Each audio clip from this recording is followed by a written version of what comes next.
Board, Aim Commission Agenda 2063, and Agenda Declaration on Advancing Social Justice and Shaping the Future of Work in Africa. To such a state rests on strong partnerships, and we look forward to continuing our collaborative efforts to advance labor standards and empower our judiciary. Conventions, of which 39 are, including 7 fundamental conventions out of the 10, and 3 governance conventions out of the 4. The Charter as commitment and partners to citizens and education, collective bargaining, and this the settlement of trade disputes. Ongoing development of the electoral that the ILO is going to train judges on international labor standards. I thank you, Gertrude, for coordinating all that. And I think I mentioned Justice Laibuta, who is seated here. Thank you, Judge, for coming to join in this training. We have Lady Justice Ngenye and judges of this court. Then, downward.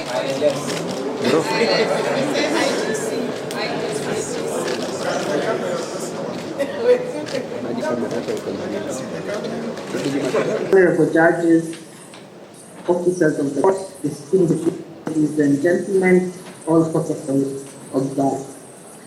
I would like today to recall that ILO was established by Koome, acting head of legal relations and membership on behalf of the my colleagues of the islands of Kenya and the region through the tripartite partners and the employment and labor relations for in our work and project activity, thereby advance applications of justice. Distinguished delegates, let me mention some of the aims under the collaboration of all hands in Kenya. They have supported the appeal, the employment and labor relations court, judges for the time to do, and then as students.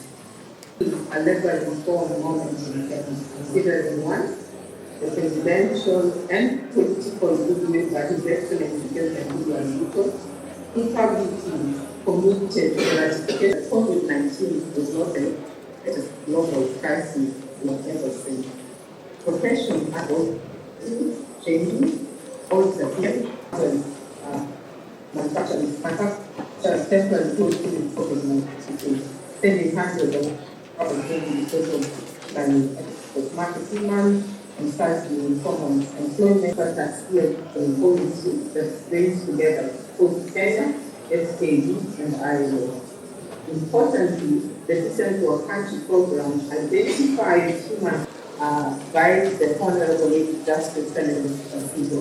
The support to improve labor inspection in Kenya through ILO collaboration with the Directorate of Professionals. Traditional court, which is walk in, walk out, and which brings stability in labor matters or enormous industrial relations machinery we have in this country, is manned by this court. And none of the judges that we have here, as maybe because workers are poor, I don't know, has come to us demanding any bribe.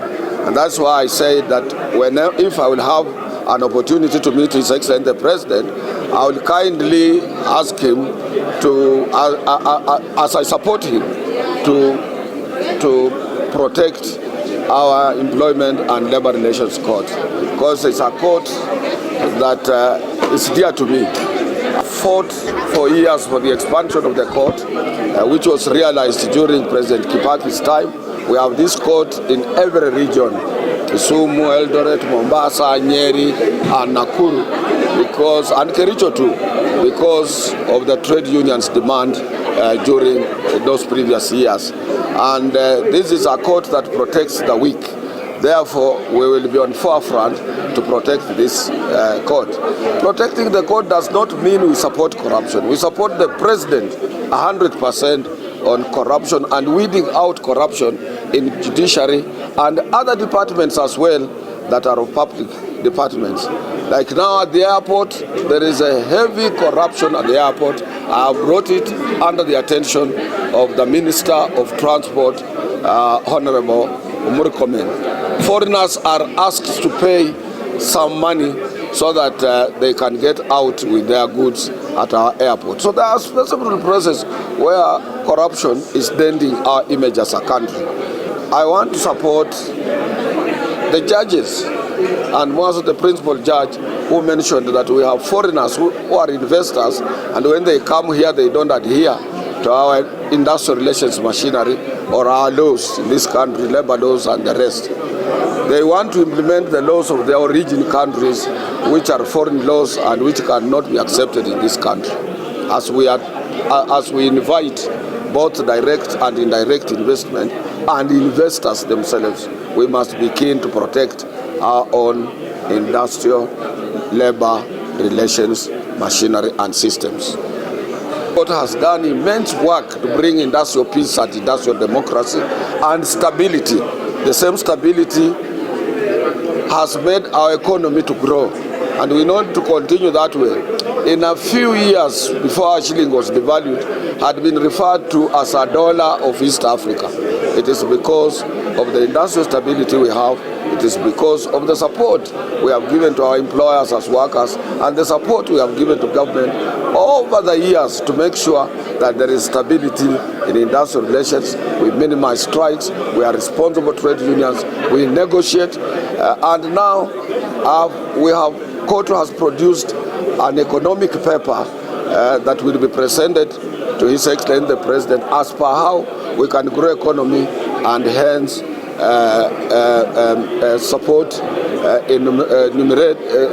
give workers some remuneration to make workers meet the challenges, the current challenges of cost of living in this country. We have documented a paper, a very economic paper on issues that are prevailing in the country and for how we can grow economy and hence compensate the lost purchasing power of our workers.